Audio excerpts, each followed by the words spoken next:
The Japanese admiral who admitted they had won but refused to report it. The salt air hung heavy over the bridge of the Yamato that October morning in 1944, thick with the scent of cordite and burning fuel oil. Vice Admiral Takeo Kurita stood motionless, his white gloves gripping the railing as the massive battleship sliced through the waters off Samar.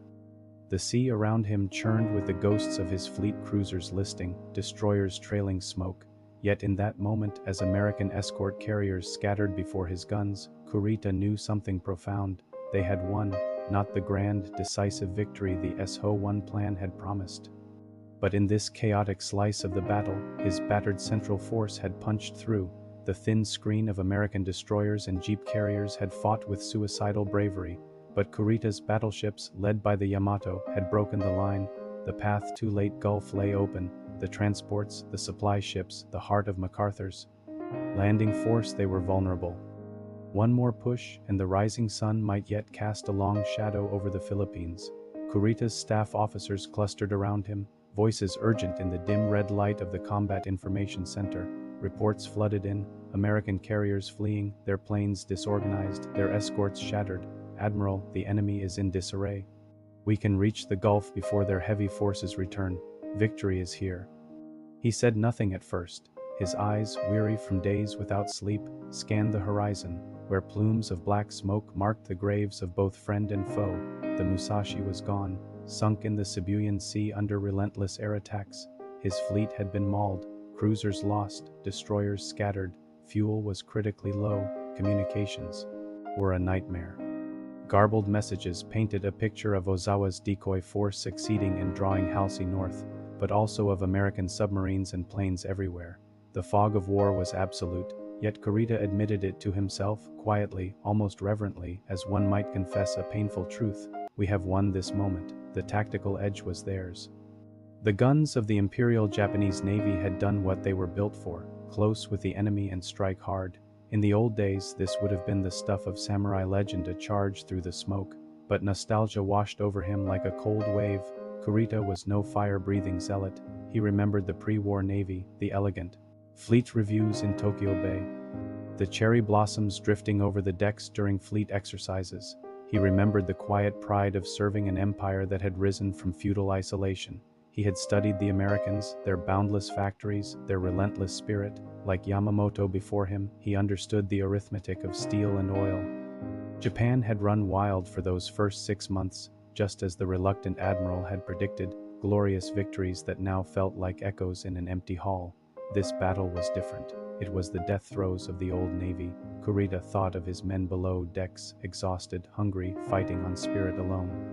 He thought of the families back home, still believing in radio broadcasts of inevitable triumph. To report this fleeting wind, to urge the final charge, would ignite false hope. It would commit what remained of the combined fleet to a Pyrrhic slaughter. The American production machine would simply replace what was lost here, while Japan could not. The carriers were mostly gone, the pilots were green, the oil tankers never came. He turned to his chief of staff, Captain Koyanagi. His voice was calm, almost gentle, carrying the weight of a man who had already buried his illusions. We will not break into the Gulf, reform the fleet. We turn north, seeking the enemy carriers. The officers stared, protests rose, but Kurita silenced them with a look. He did not explain the deeper truth aloud. He did not need to. In his private reflections later, he would admit the victory that had been within grasp, but to report it, to send the triumphant signal to Tokyo, would have been a cruelty. Better to let the fog swallow the moment, better for the empire to face reality. The Yamato's massive 18-inch guns fell silent as the fleet reversed course. Smoke from the burning American ships drifted across the water like funeral incense. Kurita stood alone on the bridge for a long time, the wind tugging at his uniform.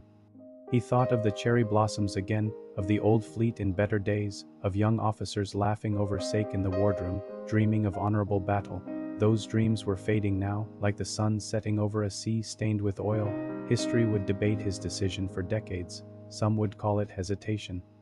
Others would see wisdom in preserving what little remained of Japan's naval power. But in the quiet of his cabin that night, Kurita wrote nothing of triumph in his log. He admitted only to himself what he had glimpsed.